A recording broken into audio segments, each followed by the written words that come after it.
안녕하세요. 지금 22주차 4일 된 산모입니다. 저는 첫째도 제왕했고 둘째도 제왕입니다. 그런데 저 이번에는 산후조리원을 안 가기로 했습니다. 이 얘기 꺼내자마자 친정 엄마부터 시작해서 주변 육아 선배들이 다들 걱정 어린 눈빛으로 말리시더라고요. 이제 특히 막 조리원 가서는 무조건 밤에 수유골 받지 말고 푹 자는 게 남는 장사라고.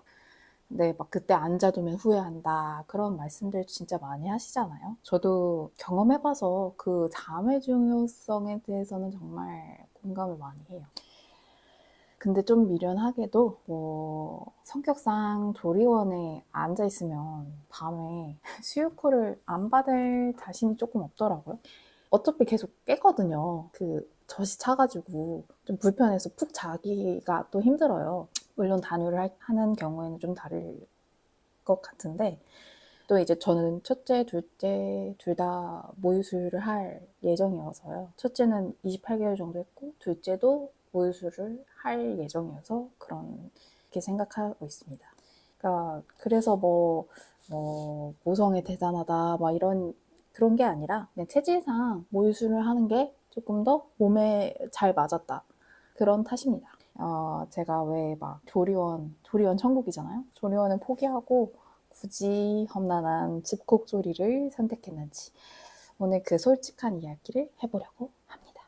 안녕하세요, 수연입니다.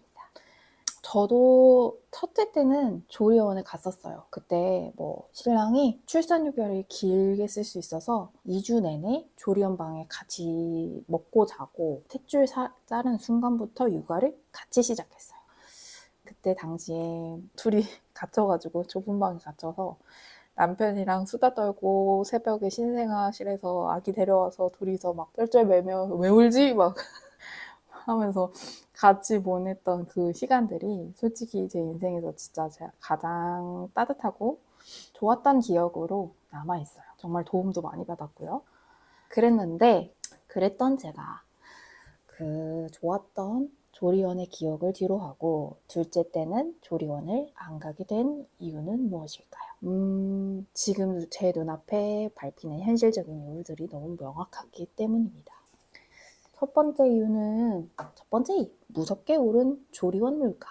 그리고 제 경험치 대비 효용성 때문인데요. 몇 년 사이에 정말 가격이 오르긴 올랐더라고요. 기본 2주에 막 첫째 때 했던 것보다 200만 원 정도 올랐더라고요. 그래서 가만히 따져봤어요.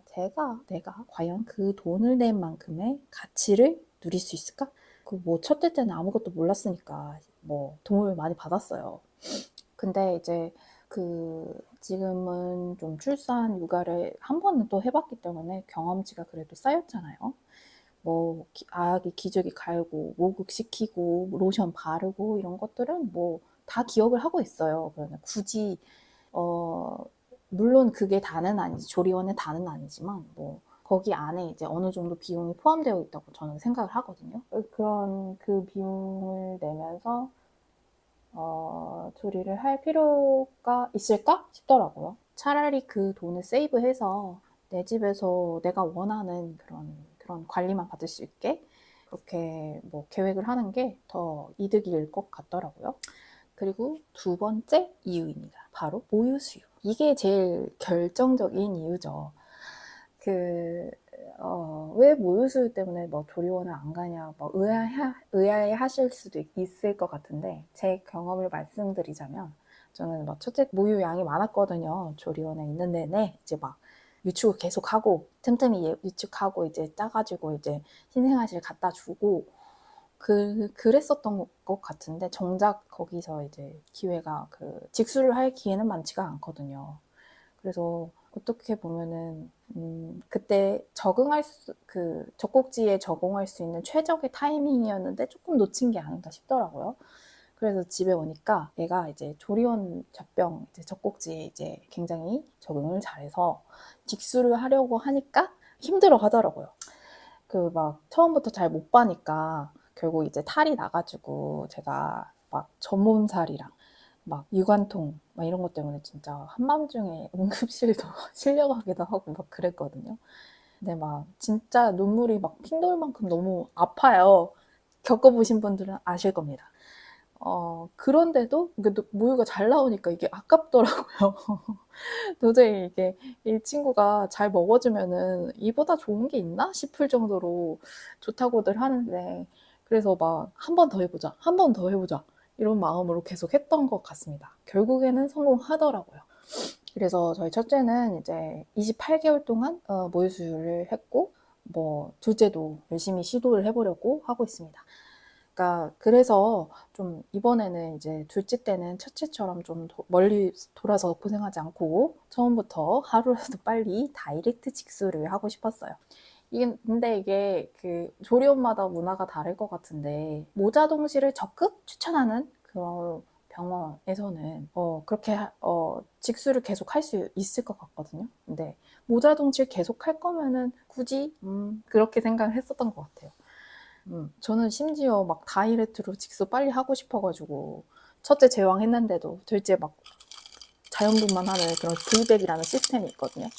근데 그거를 심각하게 고민했을 정도로 좀, 물론 신경 쓸 게 너무 많아지고 응급 상황이 되면 저랑 아기랑 둘 다 막 위험해진다고 해가지고 겁나가지고 그냥 제왕을 하기로 했는데, 그 정도로 저는 좀 그 직수를 빨리 하고 싶은 마음이 큰 상태입니다. 막 근데 또 모유수유 이야기가 조금 더 길게 하자면은, 막 주변에서 이제 막 모유수유하면 엄마 몸총 난다, 밤에 막 조리원에서 자는 게 최고다 라고 막 하면서 다들 걱정을 하시는데, 경험상 좀, 그리고 제가 좀 찾아보니까 의학적인 팩트는 조금 다르더라고요.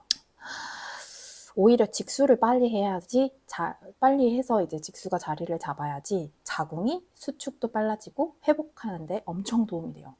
그리고 저는 산후우울증은 안 겪었다고 생각을 하는데, 그게 직수하면서 나오는 약간 호르몬 때문에 산후우울증을 겪지 않았나 싶긴 하더라고요. 근데 물론 이제 밤에 직수하느라 잠 못 자는 거 힘들죠. 그래서 저는 차라리 조리원에서도 직수하느라 못 잘 거면 그거 세이브해서 그 집에서 산후조리 기간을 길게 가져가 보자 라고 생각을 해봤어요. 막 조리원에서 나와서 저는 이제 바로 육아를 했었거든요, 첫째 때. 근데 그게 아니라 저는 그 예산으로 집에서 이제 이모님 케어 길게 받고 그 산후 케어 길게 받고 그리고 잠도 좀 낮에 좀 자고 하는 거죠. 그 제 몸의 회복을 위한 기간 자체를 늘려버리는 거예요. 그리고 세 번째 이유, 바로 첫째, 그리고 남편과 함께하는 시간 때문입니다. 첫째가 지금 38개월, 그때 가면 이제 40 몇 개월 정도 될 것 같은데, 아직은 손이 많이 가죠. 우리 첫째도 이제 엄마 배가 부르는 상황과 동생이 태어나는 상황을 알고 있어요. 그러면서 이제 동생이 태어났을 때 동생이 태어난 것도 알게 될 거예요. 근데 왜 집에 안 오지? 엄마 왜 집에 안 오지? 그런 생각을 할 것 같아요. 근데 이게 뭐 그 상황을 좀 아직 겨우 3살, 그러니까 만 3살인데 그 첫째에겐 좀 이해하기가 힘들지 않을까. 인내의 시간을 보내야 되는 거잖아요. 장장 3주를. 그게 좀 혼란스러울 것 같기도 하더라고요. 저도 조금 첫째가 눈에 밟힐 것 같고, 그래서 뭐 그 엄마가 부재하는 그 기간을 최대한 줄여주고 싶었어요. 어차피 제가 제왕 입원하면은 그 일주일은 못 되게 이제 입원하는 기간을 가지잖아요. 네, 그것만 거치고 이제 빨리 첫째 곁으로 돌아가서 꼬장꼬장 안아줘야지.